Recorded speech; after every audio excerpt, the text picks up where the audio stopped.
My daughter-in-law gave me a brand new tablet for my 68th birthday. I brought it to my granddaughter's house to ask her to set it up. She's a cybersecurity analyst. She looked at the device for exactly 5 minutes, then her face went pale. She pulled me in close and whispered, "Grandpa, we have to call the police." I laughed because I couldn't believe it. It was a gift from Kendra, the woman who still calls me dad whenever she needs something. But my granddaughter wasn't joking. She pointed to a few things on the screen and said someone had installed tracking software before I ever opened the box. I'm Frank Delaney, 68 years old, a widower, living alone in the suburbs of Chicago. I thought this gift was a chance for the family to be closer. I was wrong.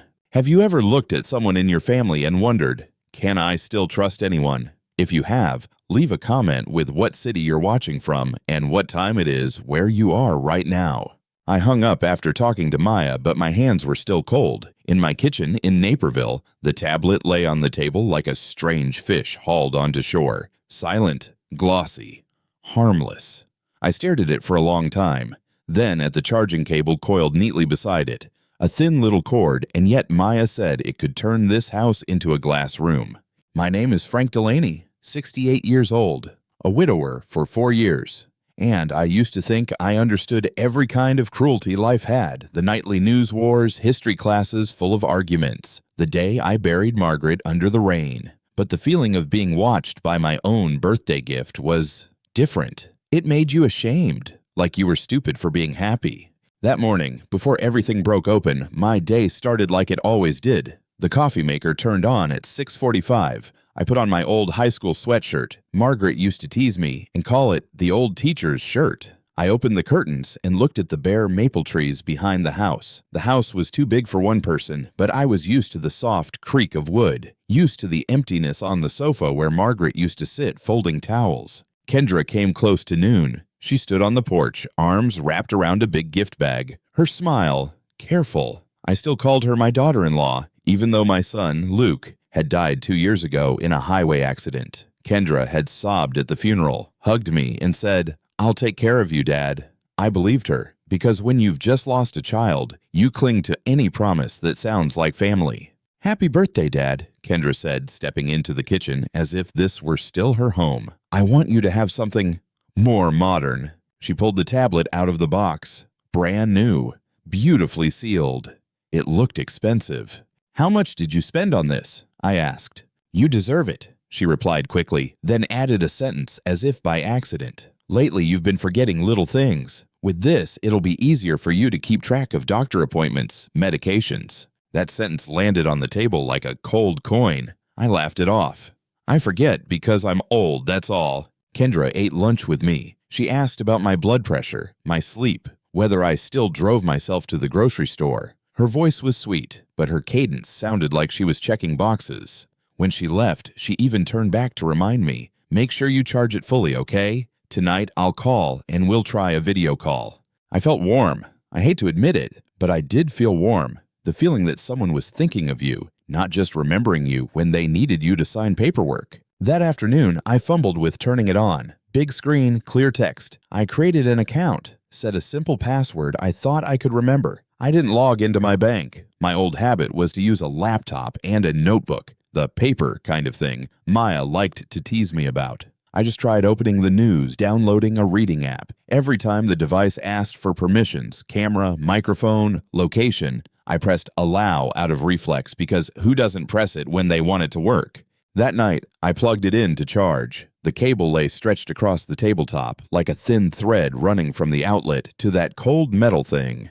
I sat in my chair, turned on the TV without hearing anything, and just stared at the small black dot of the camera on the screen. There was a very brief moment, I'm not sure if I imagined it, when the tiny light next to it blinked on, then off. I told myself, "Frank, enough, you're being paranoid." But the next morning, Maya called again. Her voice wasn't joking anymore. "Grandpa, today don't touch anything else. Bring it to my place. I'll check more carefully, and don't tell Aunt Kendra." I looked around my house, looked at Luke's photo on the cabinet, looked at the rose Margaret planted outside the window, then looked at the tablet charging. "Okay," I said, "I'll come." On the drive, I didn't turn on the radio. I just breathed. I pulled the cable out. In the moment the plug came away from the device, I felt my chest tighten, as if I'd just cut an invisible cord. And I had no idea. Somewhere, someone else had just realized that cord had been tugged. Maya's apartment in Chicago was compact and spotless. On the dining table sat her company laptop and an external drive. She opened the door in a gray hoodie, her hair hastily tied up, and stared straight at the tablet in my hand. "You brought the charging cable too, right?" she asked. I held up the cord. "Yes." "Don't plug it in," Maya said. "Leave everything as is."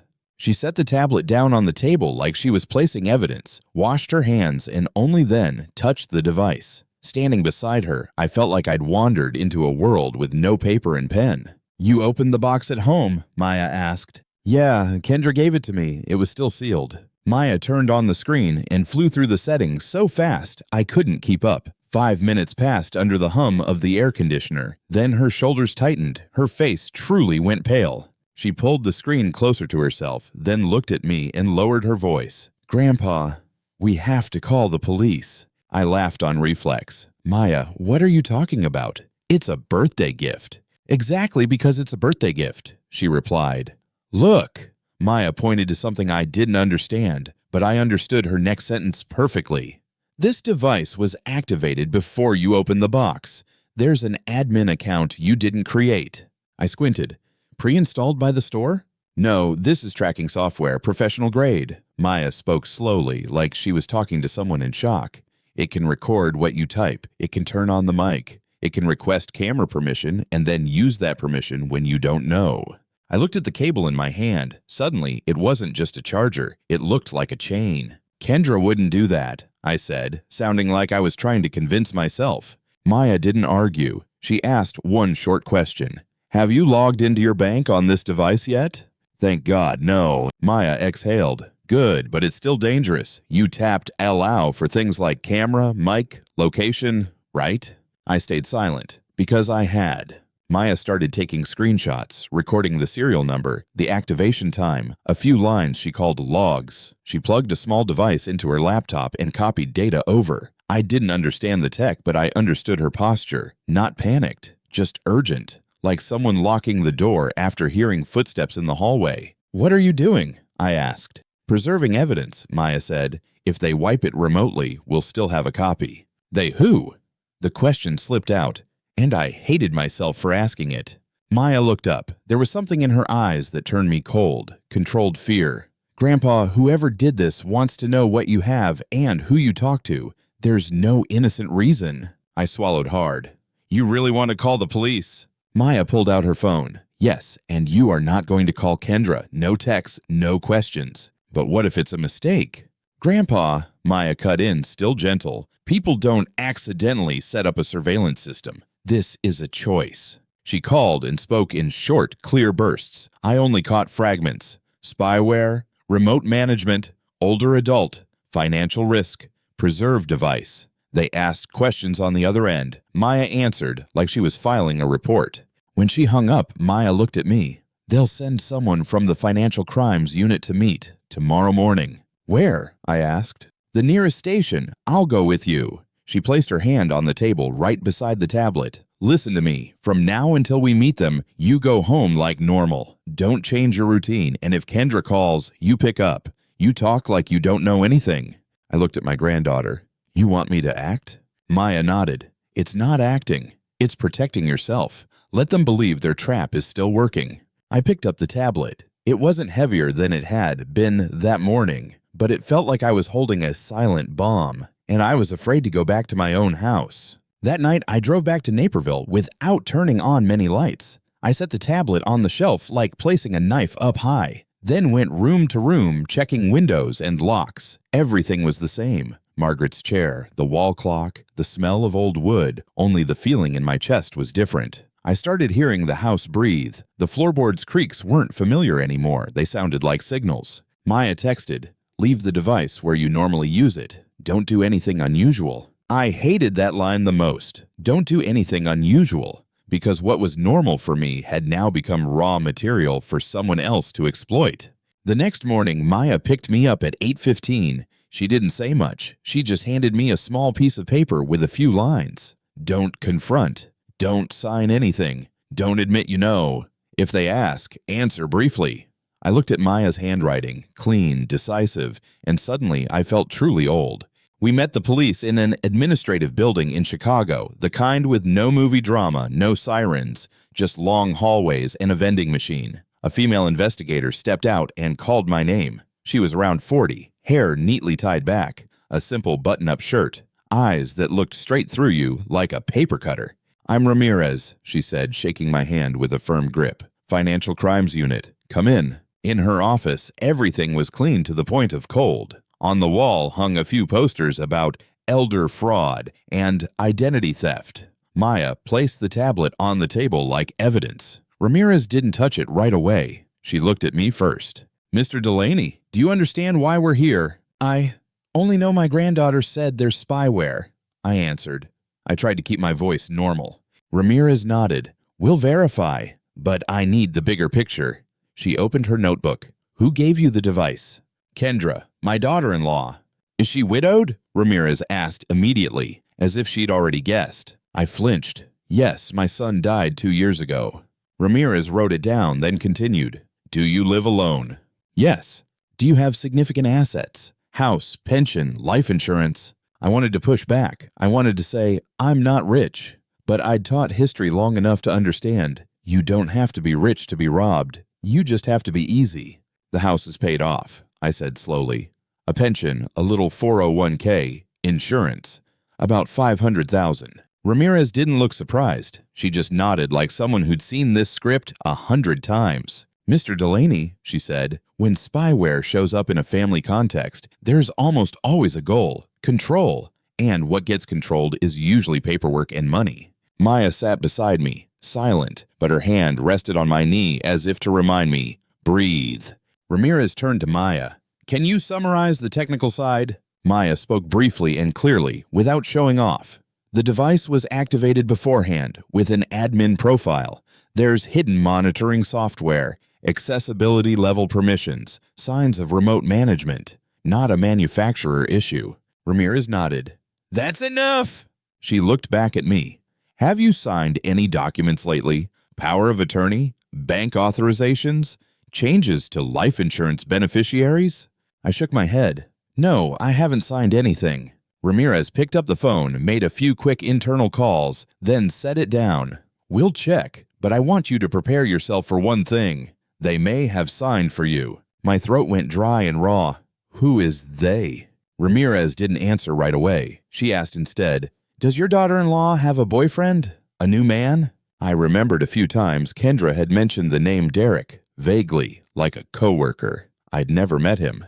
"Yes, Derek Voss." Ramirez wrote the name down, then said something that chilled me. "We'll run him." She stood, walked to a filing cabinet, and pulled out a thin packet, a pamphlet about conservatorship and POA abuse in Illinois. She set it in front of me. "Do you know what conservatorship is?" "I don't." "It's when the court appoints someone else to manage your finances and make medical decisions because you're deemed not competent." Ramirez delivered it like a definition. "Sometimes it's necessary. The right person protects you. The wrong person cages you alive." I looked down at my hands. They were steady. My mind was clear. But if someone could build a story that I was confused, that alone could be enough to start. Ramirez lowered her voice. "Spyware gives them 2 things. 1, financial information. 2, recordings they can cut and splice, creating a pattern that makes you look impaired. They'll say, 'He forgets. He mixes things up. He can't manage himself anymore.' And then they show up with a stack of paperwork to help." I heard the word help and felt nauseous. "What do I do?" I asked. Ramirez leaned back and met my eyes. "You'll do the hardest thing. Act normal. You take the device back, but it won't be their device anymore. Our tech team will turn it into a trap." Maya turned to me. "Grandpa, we're going to track the person tracking you." Ramirez nodded. "Exactly, but you need to hear this clearly. No confronting, no warnings, no unusual withdrawals, no calling your daughter-in-law to scream. You just say a few prepared lines near the device, and we'll see who reacts." I blinked. "You want me to turn myself into bait?" Ramirez didn't blink. "I want you to protect yourself before they lock the door on your life from the outside." I sat still. In my head, there was only one image, the charging cable. and someone, somewhere, was waiting for me to plug it in, like sliding a key into a lock.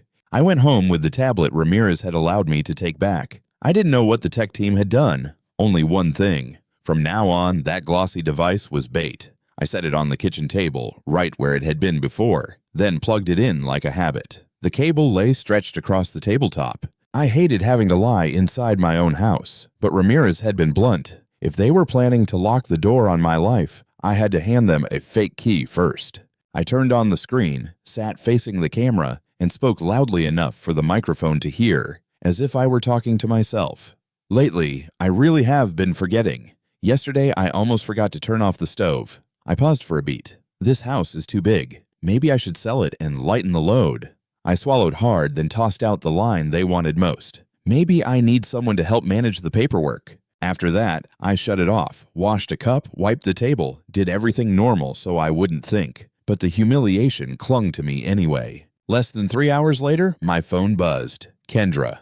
Dad, her voice was too bright. I've been thinking about you. Are you sleeping okay?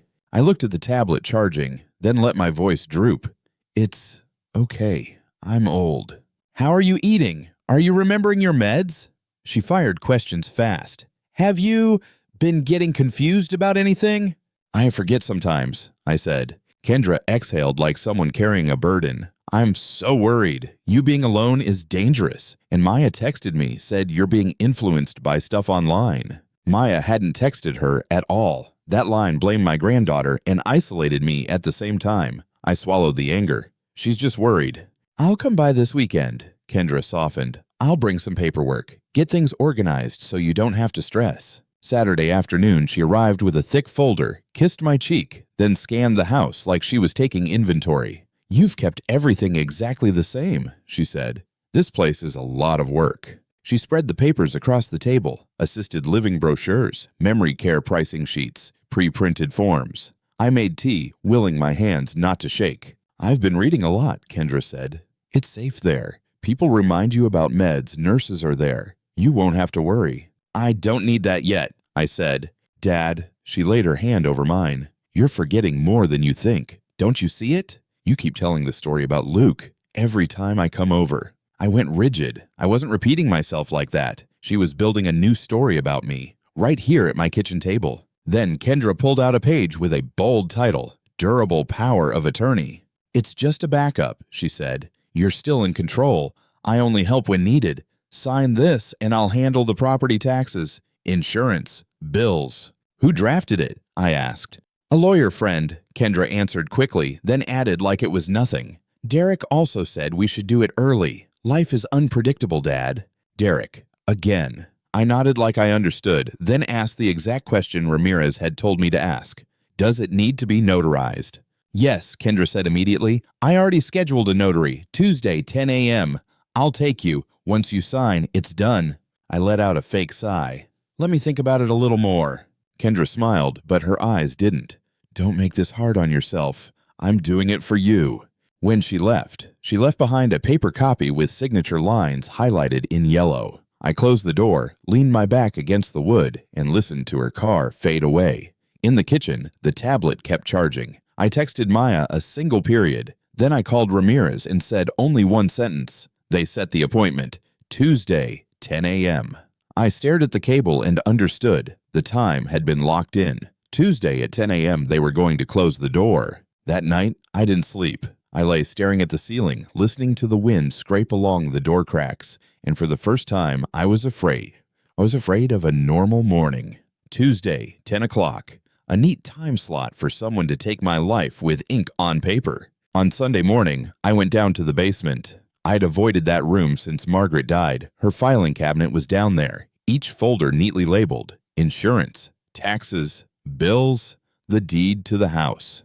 After the funeral, I just locked it up because I couldn't stand opening it without her standing beside me, reminding me which paper went in which drawer. But now I needed paper power more than anything.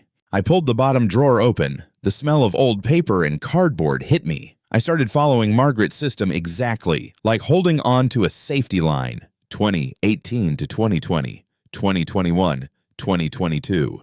I went to insurance.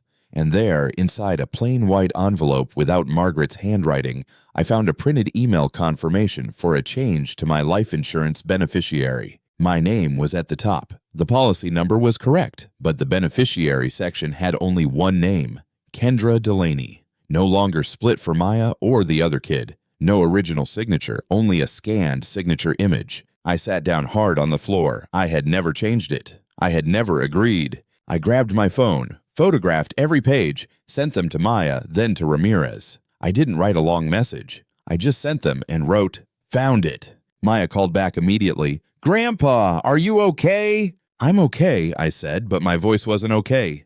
"It's real. They already touched the insurance." Maya went quiet for a beat, then spoke in her work voice. "Take more photos.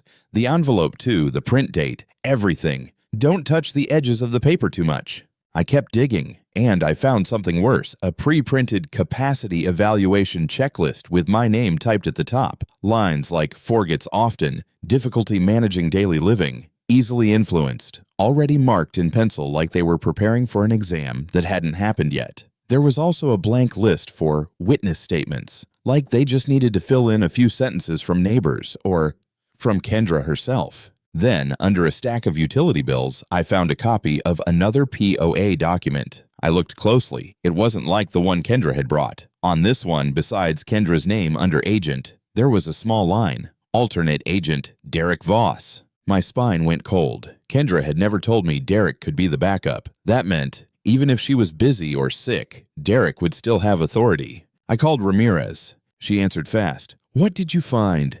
"The insurance has already been changed. There's a checklist marked incapacitated, and the POA has Derek Voss listed as the alternate." Silence for a beat. Then Ramirez said, "I need you to listen carefully. Derek Voss has a record, not a small one." "You already knew?" "We just ran him," Ramirez replied.